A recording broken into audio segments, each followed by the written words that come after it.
हे hi hello everyone. सो EMS space से एक और interesting high growth player EPACK durable, इस कंपनी पे आज हम डिस्कशन करेंगे। Q2 के रिजल्ट आए हैं कंपनी के, तो देखेंगे परफॉर्मेंस कैसा है, आगे की अपॉर्चुनिटी कैसी लग रही है। एंड इनको हम दो पार्ट में डिस्कस करेंगे। अभी हम कंपनी का मॉडल, इनका रिजल्ट एंड जो कुछ रीसेंट डेवलपमेंट्स हुए हैं उस पर बात करेंगे। देन 9:30 के अराउंड इस कंपनी का कॉन कॉल है एंड उसमें हम कुछ चीज़ों के ऊपर क्लैरिफिकेशन चाहिए हमको मैनेजमेंट से, प्लस साथ में जो कुछ और मेजर हाईलाइट्स रहेंगे उसको हम कवर करेंगे इवनिंग में आज ही। Then detail con call analysis of course company का बाद में हम करेंगे, लेकिन इससे क्या होगा कि हमको एक बेटर अंडरस्टैंडिंग मिलेगा, एक अच्छा आउटलुक समझ में आएगा इस बिजनेस का आने वाले टाइम के अंदर। सो ईपैक ड्यूरेबल का डिटेल बिजनेस एनालिसिस हमने लास्ट क्वार्टर में कवर किया था, उसका लिंक वगैरह आपको डिस्क्रिप्शन में मिल जाएगा। ब्रीफ में अगर हम समझे तो ये कंपनी करती क्या है, तो ईपैक ड्यूरेबल 100% ओडीएम प्लेयर है, ओरिजिनल डिजाइन मैन्युफैक्चरर है ये। एंड रूम एयर कंडीशनर का जब आप मार्केट देखते हो तो 35-36% जो मार्केट है वो एएम ओडीएम के पास में है। इस मार्केट में 24% का मार्केट शेयर ईपैक ड्यूरेबल के पास में है। नंबर वन प्लेयर जो है इस इंडस्ट्री में वो एम्बर एंटरप्राइज है, जिसका 48% का मार्केट शेयर है। एंड ईपैक ड्यूरेबल जो है वो second largest AC room AC manufacturer है इंडिया के अंदर। अब इनके बिजनेस में क्यों एक अच्छी अपॉर्चुनिटी लगी थी हमको, जो हमने लास्ट क्वार्टर में डिस्कस किया था कि इनका जो रूम एसी का बिजनेस है वो 80 से 85% कंट्रीब्यूट करता है। एंड वी ऑल नो कि इस फाइनेंशियल ईयर के अंदर जो एसी इंडस्ट्री है उसमें बहुत सॉलिड ग्रोथ आई है, 30-40% की ग्रोथ आई है। लेकिन ये जो रूम एसी का बिजनेस है ये सीजनल बिजनेस होता है, बिकॉज आपका एक कैलेंडर ईयर में 6 मंथ्स ही आपका बिजनेस चलता है, बिकॉज एसी का बिजनेस सीजनल है। तो बाकी का जो 6 मंथ्स है उसमें आप अपने प्लांट को, मैन्युफैक्चरिंग फैसिलिटी को अच्छे से यूटिलाइज नहीं कर पाते हो। और इनके कॉम्पिटिटर को अगर आप देखोगे, एम्बर एंटरप्राइज को या फिर पीजी इलेक्ट्रोप्लास्ट को, उनका जो एसी एसी वाला बिजनेस है उस पर डिपेंडेंसी काफी कम हुई है पिछले कुछ सालों में। जैसे पीजी इलेक्ट्रोप्लास्ट का अगर आप देखोगे तो 48-50% उनका एसी से रेवेन्यू आता है। जो एम्बर एंटरप्राइज है उसका तो पूरा कंज्यूमर ड्यूरेबल सिर्फ 60-65% के अराउंड कंट्रीब्यूट करता है। बट ईपैक ड्यूरेबल की डिपेंडेंसी अभी भी एसी बिजनेस की तरफ काफी ज्यादा है।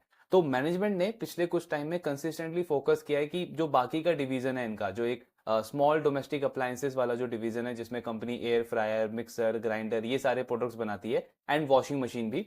सो इसके ऊपर इन्होंने फोकस करना स्टार्ट किया है, इसका रेवेन्यू शेयर बढ़ाना शुरू किया है। इससे क्या होगा कि फर्स्ट 6 मंथ जो है कैलेंडर ईयर का आपका, वो एसी बिजनेस के लिए पूरा फोकस रहेगा, वहां पे आपका यूटिलाइजेशन जाएगा। जो बाकी का 6 मंथ्स है, मई से लेकर के जो दिसंबर तक का टाइम है, वहां पे आप ये small domestic appliances, washing machine वगैरह, इनका मैन्युफैक्चरिंग कर सकते हो। तो बेसिकली आप अपने रिसोर्सेज को अच्छे से यूटिलाइज कर पाओगे, जिससे मैनेजमेंट ने बोला कि हमारा जो कैपेसिटी यूटिलाइजेशन है, जो आज अराउंड 45-50% के आसपास रहता है, क्योंकि हाफ ईयर ही पूरा मेन बिजनेस आता है हमारा, आधा साल काफी लो बिजनेस रहता है। तो उसको हम अच्छे से यूटिलाइज कर पाएंगे, और कैपेसिटी यूटिलाइजेशन हमारा आने वाले टाइम में 1.5 साल के अंदर 50 से 60% लेके जाने का टारगेट है। तो जब कैपेसिटी यूटिलाइजेशन बढ़ेगा तो क्या होगा, एसेट टर्नओवर बढ़ेगा, एसेट टर्नओवर बढ़ेगा तो आपका आरओई बढ़ेगा। यानी क्या हुआ कि ग्रोथ तो है, इसको इंडस्ट्री में स्कोप बहुत है, अंडर पेनेट्रेशन बहुत है, और ग्रोथ का चांस तो बिल्कुल है, लेकिन ये क्वालिटी वाइज ग्रोथ है। मैनेजमेंट जो है वो अपने बिजनेस को एक अच्छे डायरेक्शन में लेकर के जा रहा है। एसी बिजनेस के ऊपर डिपेंडेंसी कम होगी, प्लस आपका जो अदर डिवीजन है उसमें एक अच्छी ग्रोथ आने का एक्सपेक्टेशन है। सो ये पूरा थीसिस हमने डिस्कस किया था ईपैक ड्यूरेबल का। अब अगर आप लास्ट क्वार्टर का परफॉर्मेंस देखोगे तो जितनी भी ये एसी मैन्युफैक्चरिंग कंपनी है, ये जो पूरा एसी का जो इकोसिस्टम है, चाहे वो रिटेलर्स हों जिसमें आपका आदित्य विजन वगैरह आते हैं, सब ने बहुत हेल्दी ग्रोथ रिपोर्ट करा था। क्योंकि लास्ट ईयर इन सारी कंपनीज के लिए बहुत खराब गया था। जैसे हमने पीजी इलेक्ट्रोप्लास्ट के रिजल्ट में भी डिस्कस किया कि अर्ली मॉनसून की वजह से जो एसी की सेल्स है वो काफी ज्यादा इफेक्ट हुई थी पिछले साल, एंड पूरी इंडस्ट्री में जो इन्वेंट्री लेवल है वो काफी लो था।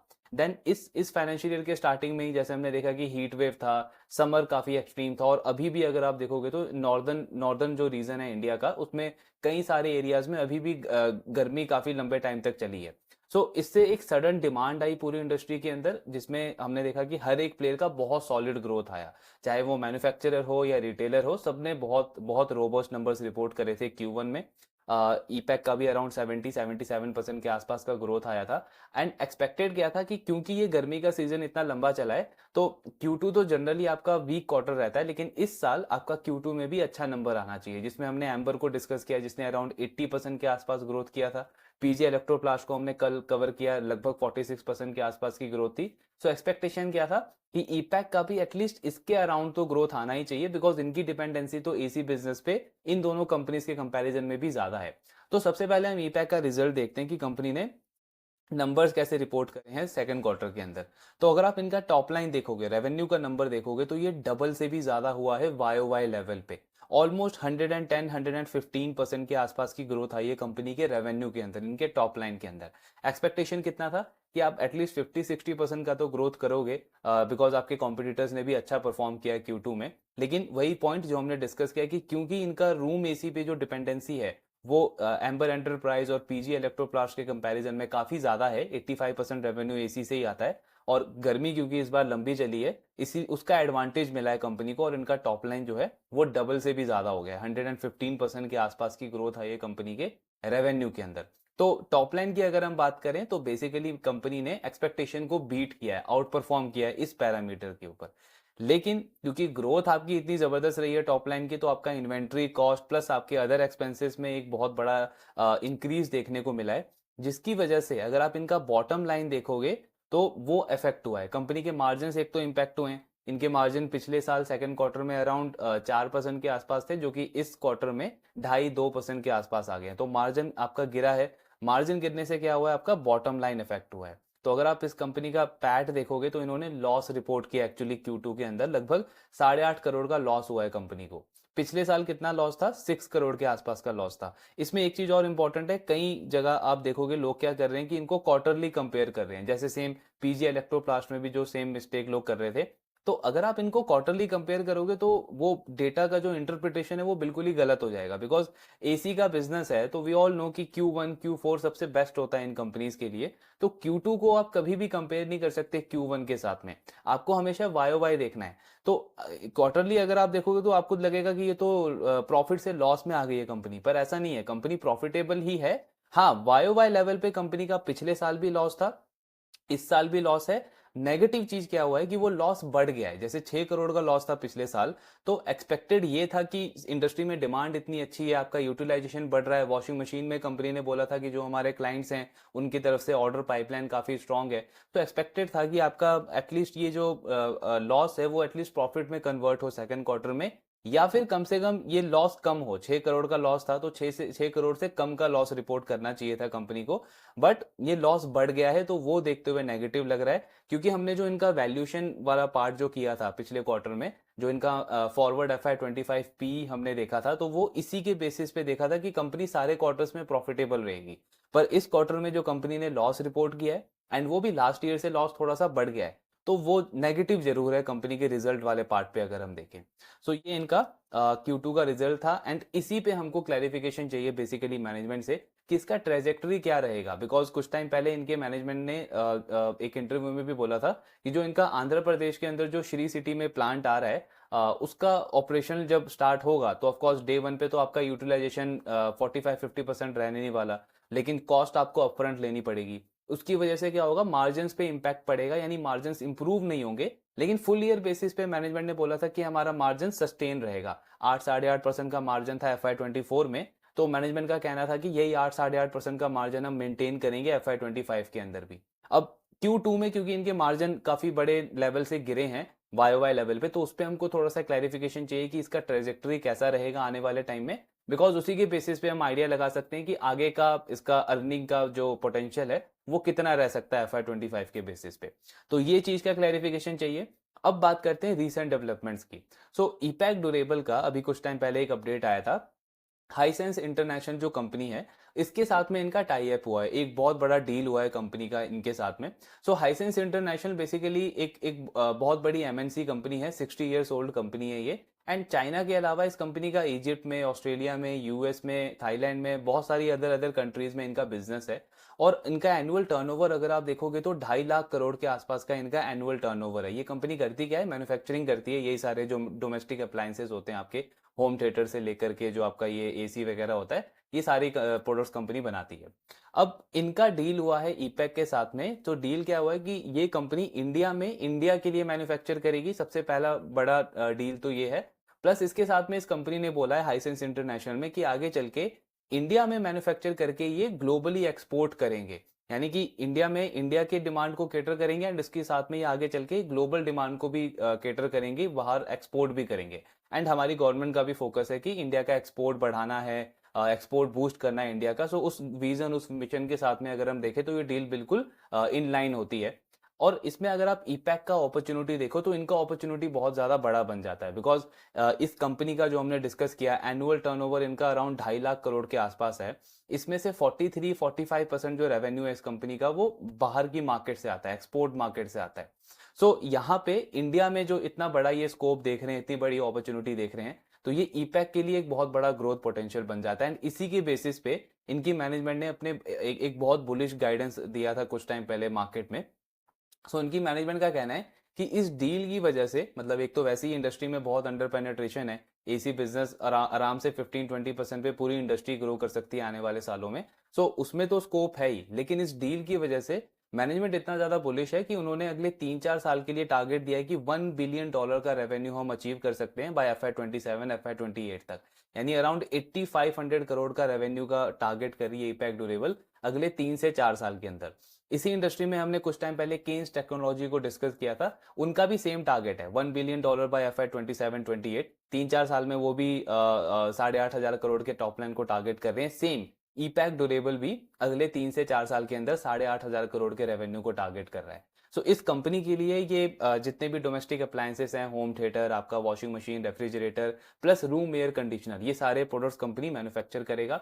इसमें इन्वेस्टमेंट फेज 1 में अराउंड $30 मिलियन के आसपास ईपैक ड्यूरेबल करेगा। इनके पास एडवांटेज क्या है कि बहुत सारे प्रोडक्ट्स और उनके components EPACK durable already manufacture करता है। सो जो ये इनका आंध्रा में श्री सिटी में जो इनका प्लांट है, उसी के साथ में इनके पास एक लैंड अवेलेबल है जिसके ऊपर कंपनी एक नई फैसिलिटी डेवलप करेगा और एक नई सब्सिडरी भी ये लॉन्च कर रहे हैं, ईपैक मैन्युफैक्चरिंग टेक्नोलॉजी करके उसका नाम है, जो स्पेसिफिकली हाईसेंस इंटरनेशनल के जितने भी प्रोडक्ट्स होंगे, रिक्वायरमेंट्स होंगे, उनको केटर करेगा वो। अब क्योंकि वो प्लांट भी इनका वहीं पे पास में ही है, श्री सिटी वाला, तो वहां पे जितने भी कंपोनेंट्स ये कंपनी बनाती है, शीट मेटल वगैरह, उसका अच्छे से यूटिलाइजेशन कर सकती है। देन जो ये हाईसेंस इंटरनेशनल है, इनको पिछले 60 ईयर्स का इंडस्ट्री का एक्सपीरियंस है, टेक्नोलॉजी का एक्सपीरियंस है, प्लस डिजाइनिंग किस तरीके से होनी है इनके प्रोडक्ट की, ये सारा असिस्ट इन सारी चीजों में जो सपोर्ट है वो हाईसेंस इंटरनेशनल प्रोवाइड करेगा ईपैक ड्यूरेबल को। तो एक तरीके से विन विन कोलैबोरेशन है दोनों दोनों कंपनीज के बीच में। सो ये एक बहुत बड़ा ग्रोथ ड्राइवर होने वाला है ईपैक ड्यूरेबल के लिए, इसीलिए कंपनी ने इतना सॉलिड गाइडेंस दिया है। अब अगर हम अपॉर्चुनिटी की बात करें तो वही पॉइंट है कि जो हमने इनका एस्टिमेट किया था FY25 के बेसिस पे, वो इसी बेसिस पे किया था कि कंपनी सारे क्वार्टर्स में प्रॉफिटेबल रहेगी। लेकिन इस क्वार्टर में जो लॉस हुआ है उसकी वजह से अगर आप इनका पीई मल्टीपल देखोगे करंटली, तो वो अराउंड 97-98 के आसपास आता है। लेकिन अगर हम इनका यहां से एस्टिमेट देखते हैं, अगले 6 मंथ्स का एस्टिमेट देखते हैं, तो मैनेजमेंट ने एक्चुअली अपने गाइडेंस को रिवाइज किया है। पहले इनका टारगेट था कि हम 40% से ग्रो करेंगे, जिसको रिवाइज करके इन्होंने 45% किया, और अभी कुछ टाइम पहले इन्होंने बोला है कि हम 50% से ग्रो करेंगे FY25 के अंदर। सो अगर हम उस एस्टिमेट के अकॉर्डिंग चलें तो इनका जो FY25 के बेसिस पे जो इनका फॉरवर्ड पी निकल करके आता है वो 70 के आसपास निकल करके आता है।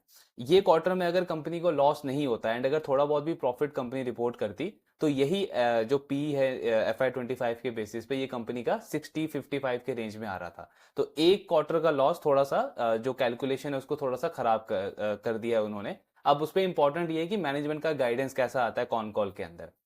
लेकिन जब हम इसको अगले जो इन्होंने गाइडेंस दिया अगले 3-4 साल के बेसिस पे, सो अगर हम FY26 के अर्निंग को ही एस्टिमेट करके चलें, मतलब ये जो नियर टर्म है, अगला जो 1 साल स्टार्ट होने वाला है अगले फाइनेंशियल ईयर, उसके बेसिस पे अगर हम लेकर के चले तो कंपनी का 50 से 60% का ग्रोथ गाइडेंस आता है अगले 3-4 साल के लिए।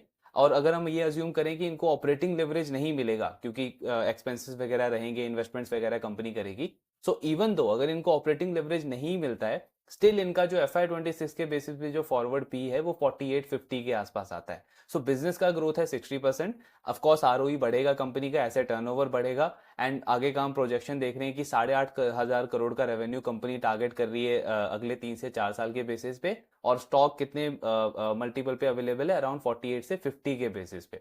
तो अगर आप मीडियम टर्म इनका आउटलुक देखोगे बिजनेस का तो बहुत स्ट्रांग है, एंड वैल्यूएशन वाइज भी स्टिल ये डील अच्छी लगती है, ल्यूक्रेटिव डील लगती है। अब ये जो इनका लॉस इन्होंने रिपोर्ट किया है, इसमें पॉसिबिलिटी ये है कि मार्केट स्टॉक को पनिश करे थोड़ा सा, एंड वैसे भी करेक्शन का मोड चल रहा है, तो अगर यहाँ से 10 15 20% का फॉल आता है स्टॉक के अंदर, तो ये अपॉर्चुनिटी और भी ज्यादा लुक्रेटिव बन जाती है, बिकॉज वैल्यूएशन और ज्यादा कम हो जाएगा इसके स्टॉक का। तो डील अभी भी अच्छी है। लॉस जो हुआ है इस क्वार्टर में वो जरूर थोड़ा सा नेगेटिव है, लेकिन ऐसा नहीं है कि कंपनी प्रॉफिट से लॉस में आई है, ये समझना बहुत जरूरी है। पिछले साल भी सेकंड क्वार्टर में कंपनी को लॉस था, 6 करोड़ का लॉस था। हाँ, ये हुआ है कि वो 6 करोड़ का लॉस बढ़ करके 8.5 करोड़ हो गया, मार्जिन में थोड़ा सा इंपैक्ट पड़ा है। उसी चीज के ऊपर हमको क्लैरिफिकेशन चाहिए, इवनिंग में डिस्कस करेंगे क्या मैनेजमेंट का आउटलुक आता है उसके ऊपर। बट ओवरऑल डील अभी भी बहुत अच्छी है, हाई ग्रोथ प्लेयर है, एंड फॉरवर्ड पी जो हमने डिस्कस किया 4850 के बेसिस पे आता है। अगर करेक्शन होता है तो अपॉर्चुनिटी और भी ज्यादा अच्छी बनती है स्टॉक के अंदर। बाकी ट्रैकिंग कंटिन्यू रखेंगे, इवनिंग में देखते हैं क्या आउटलुक आता है मैनेजमेंट का। आपके जो डाउट्स हैं शेयर करते रहिए। Thank you very much.